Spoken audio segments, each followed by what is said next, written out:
वक्त कम है और जल्दी और आसान तरीके से अगर प्रेजेंटेशन बनाना चाहते हैं तो ये लेक्चर आपके लिए है। Welcome to Falcon computer academy. मैं हूं केवल विजय।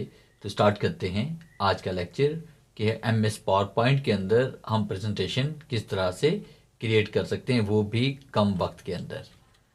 तो सबसे पहला काम आपने क्या करना है कि आपने फाइल पे आना है, न्यू पे आना है और एक ब्लैंक प्रेजेंटेशन आपने लेनी है।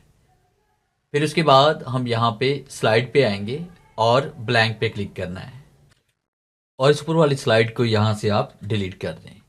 फिर उसके बाद आपने इंसर्ट पे आना है, शेप पे आएंगे और रेक्टेंगल पे क्लिक करेंगे और यहाँ पे क्लिक करके आपने इस तरह से एक रेक्टेंगल क्रिएट कर लेना है। फिर उसके बाद आपने शेप के ऊपर क्लिक करना है, शेप फॉर्मेट पे आएंगे, शेप आउटलाइन पे आएंगे, नो आउटलाइन पे क्लिक करेंगे और फिर उसके बाद आपने इसको साइज देना है। आप यहाँ पे क्लिक करें, शेप फॉर्मेट पे क्लिक करें, बल्कि विड्थ इसमें दर्ज करेंगे हम इसमें 3.33 और एंटर प्रेस करेंगे।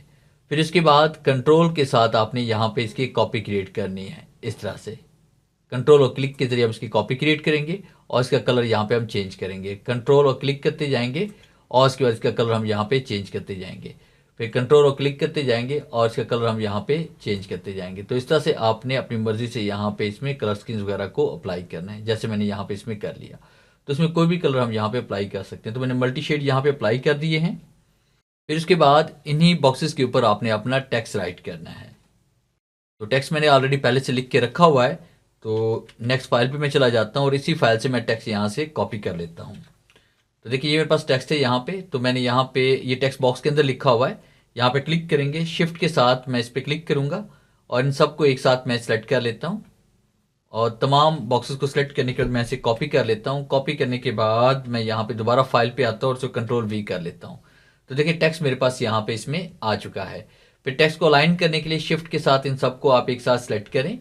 फिर इसके बाद शेप पे आए, अलाइनमेंट पे आएंगे, अलाइन टू यहाँ पे मिड कर लेंगे। तो इस तरह से आपके पास यहाँ पे टेक्स्ट सारा मिड में आ जाएगा। यहाँ पे क्लिक करेंगे, शिफ्ट के साथ इन सबको आप सेलेक्ट करें, शेप फॉर्मेट पे आए, अलाइनमेंट पे आए और मिड पे क्लिक करें। इस तरह से आपने डाटा को तरतीब देना है। फिर उसके बाद हम यहाँ पे इंसर्ट पे आएंगे और उसके बाद फिर आपने शेप पे आना है और रेक्टेंगल पे क्लिक करेंगे और यहाँ पे क्लिक करने के बाद आपने एक रेक्टेंगल इस तरह से आपने क्रिएट कर लेना है और इसके ऊपर आप यहाँ पे इसके अंदर कोई भी आपने पिक्चर इसमें फिल कर लेनी है। जैसे फर्स्ट कीजिए कि यहाँ पे मैंने कुछ पिक्चर्स यहाँ पे डाउनलोड करके रखी हुई, उन्हीं पिक्चर्स को मैं फिल कर लेता हूँ और आपने शेप पे क्लिक करना है, शेप फॉर्मेट पे आए, शेप आउटलाइन पे क्लिक करके नो आउटलाइन कर लीजिएगा और शेप फिल पे क्लिक करके आपने पिक्चर पे क्लिक करना है। फ्रॉम अ फाइल पे क्लिक करें और उसके बाद मैंने यहाँ पे ये वाली पिक्चर यहाँ पे सेलेक्ट की हुई है और उसके बाद इंसर्ट पे क्लिक करेंगे और इस पिक्चर को यहाँ पे मैंने शेप के अंदर फिल कर दिया। इस तरह की बहुत सारी पिक्चर्स आपको मिल जाएंगी, आप इस सर्च इंजन से डाउनलोड कर सकते हैं। फिर इसके बाद यहाँ पे हम टाइप करेंगे, इसमें इंसर्ट पे हम आएंगे और उसके बाद वर्ड आर्ट पे हम आएंगे और यहाँ पे हम क्लिक करते हैं। क्लिक करने के बाद यहाँ पे हम टाइप कर लेते हैं 4 और उसके बाद इसकी आउटलाइन पे आप क्लिक करें, होम पे आते हैं और उसके बाद यहाँ पे क्लिक करके आपने इसमें कोई भी अच्छा सा इसमें फॉन्ट दे दें।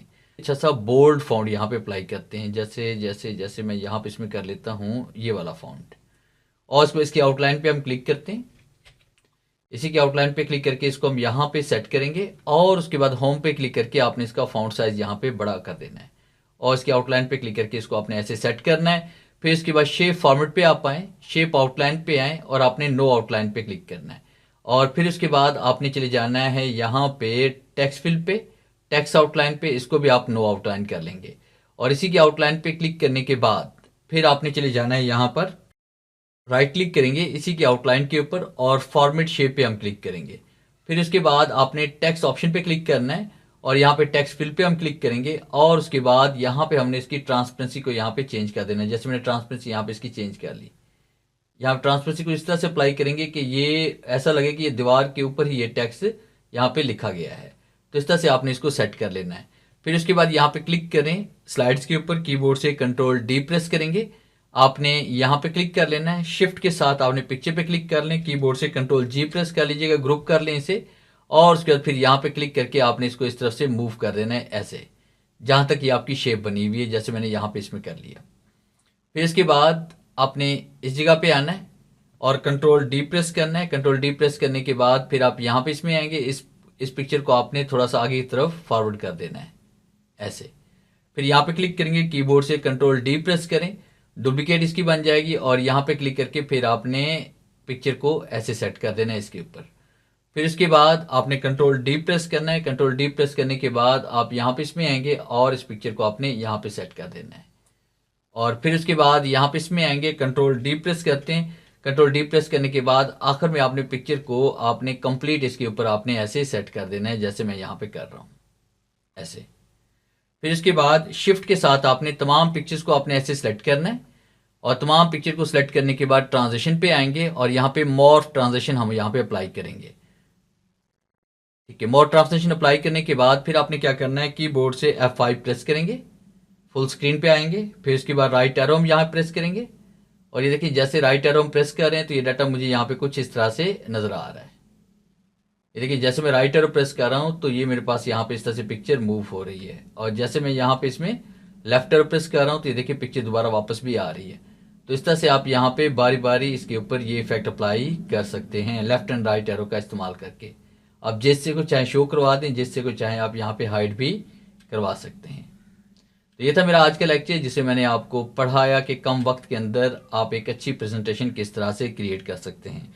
उम्मीद है आज के इस लेक्चर में ज़रूर कुछ नया सीखने को मिला होगा। वीडियो अच्छी लगी है तो इसे लाइक कीजिए और अपने दोस्तों के साथ शेयर कीजिए। मिलते हैं हम नेक्स्ट लेक्चर में, तब तक के लिए गुड बाय।